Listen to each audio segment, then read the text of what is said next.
Good afternoon, Bluebirds. I am Carter with Ben delivering your announcements, and I just want to give a quick shout out to the person who recommended us in the Google Forms to go on the announcements. We appreciate it. We're back. Yesterday we didn't get to share our birthdays, so happy birthday to Kat Bouchier, who celebrated her birthday yesterday. Then happy birthday to 7th grade math teacher Leslie Bradshaw and Katie Thurnauer. Attention 6th graders, if you are interested in engineering, then there are two clubs you may want to consider joining. The first club is Night Society and is a girls-only club. In this club, 6th grade girls will join 4th and 5th grade girls to learn problem solving through 3D printing. This club will run on Wednesdays from 3:30 to 5:30 at launch from January to March. The sign-up deadline is next Friday if you think, and you will sign up using the link in Schoology. Got that? No, I don't. Yeah, tell. The second club for 6th grade that deals with engineering and design is called Cleverly You know how to say that? Contrived. Contrived, yeah. We'll go with that. Yep. I don't know, just look at Schoology. Confusing name club. In this club, participants will have the opportunity to design their own contraption using 3D printed parts. This club will be run on Wednesday from 3:30 to 5:30 at launch from January to March. Once again, the sign-up deadline is next Friday, and you will sign up using the link in Schoology. That was just terrible. What is that name? Hold up. That was awful. Finally, there's an engineering and design club for 7th and 8th grade girls. This club will begin in February and is called Gear Shifters. This is a girls' STEM bicycle club for 7th and 8th grade girls. Girls who participate will build a bicycle that they will keep or donate. In this 10-week program, they build a bike and then break apart each of the main components to tune it.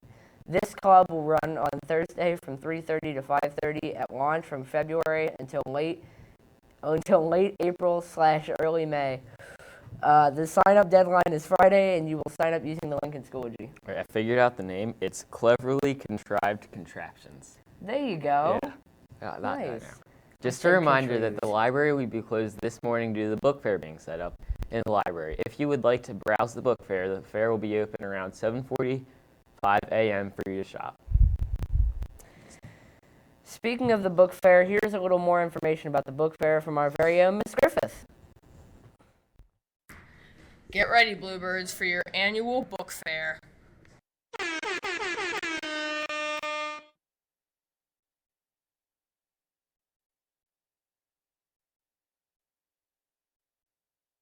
I'm really excited about giving students the opportunity to come here to the library and to browse for books. And sometimes, a student may not be the biggest reader, but coming up here and just seeing what's available, the different options, it lets them know that reading is sometimes, it's more than big books that are 500 pages, but sometimes reading something can be as small as 100 pages, and that may be significant to them.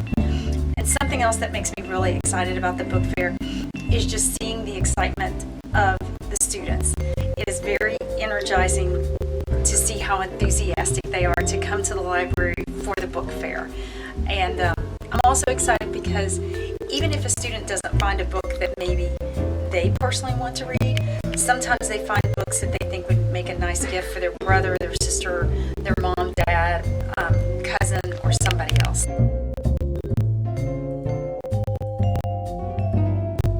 This year, the book fair is not just going to be for Highlands Middle School. We are also combining with Johnson Elementary. Since Johnson is in the valley now, they really don't have the space to do a book fair. So I offered to share my space here at Highlands Middle School with them so they would have the opportunity to have a book fair and raise funds for their library that way. And I'm just excited to have them here. I'm really excited to see the little kids come in, and they will certainly be very enthusiastic. And I think it'll be nice for the middle school students to see some of these little ones walking around and how excited they are about reading and how important reading is to them.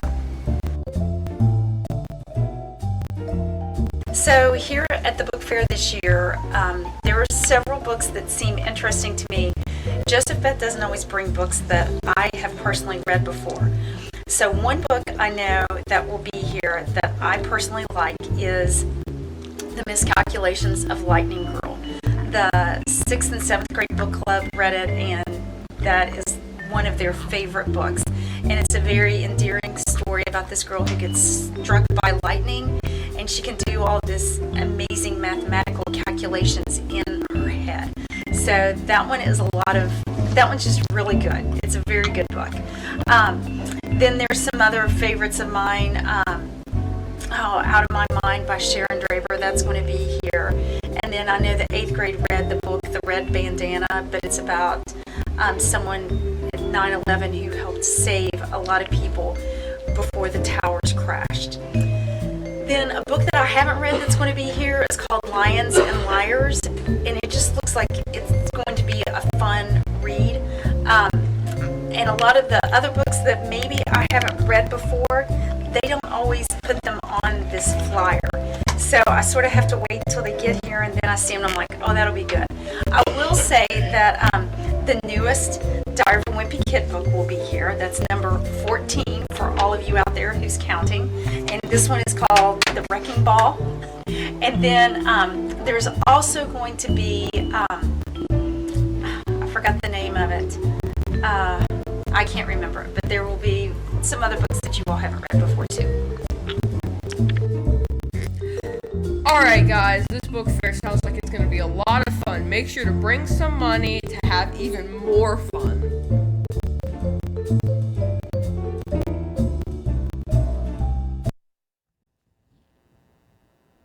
Today is December 5th. Here is what happened this day in history. Did you know that there has been many historical events on this day? And in This Day in History, Part 2. On this day, December 5th, an aircraft squadron was lost in the Bermuda Triangle in 1945. 5 U.S. Navy planes comprising of Flight 19 take off from a station in Fort Lauderdale, Florida. 2 hours after the flight began, the leader of the squadron reported their equipment malfunctioning. 2 hours after, the radio got a distorted message that the squad leader told his men to prepare to ditch their aircraft simultaneously because lack of fuel.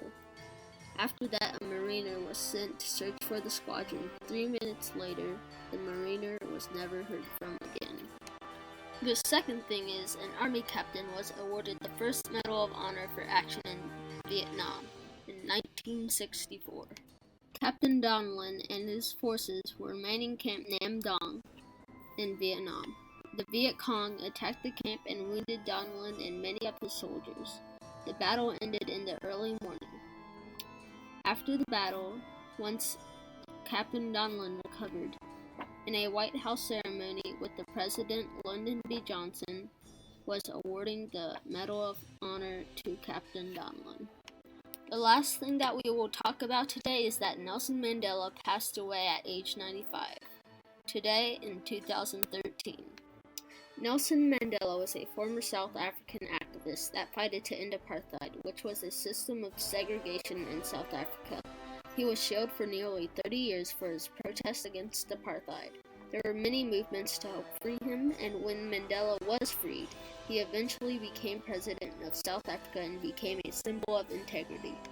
And this is This Day in History.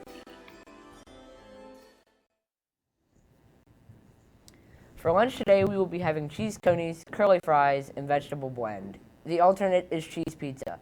Tomorrow we will be having bacon cheeseburger, potato triangles, and steamed broccoli. They shouldn't call them potato triangles, they're just hash browns. I know, hash brown triangle. That's the name they need. That's terrible. Yeah. The alternate is chicken patty That's all it is. sandwiches. Remember, you can always add fresh fruit and salad to your lunch. Now for today's quote of the day. Today's quote is never rebel for the sake of rebelling, but always rebel for the sake of truth. Rebelling for the sake of rebelling will turn you into the boy who cried wolf. Nobody will listen to you in the future because you have become the person who is upset by everything. Only rebel for the truth in serious matters. Carefully planned rebellions go a longer way than many small, worthless rebellions. I'm never going to like the word rebellion again. It doesn't sound like a It's real word. Too much. said it Have a 7 great times. rest of the day, Bluebirds.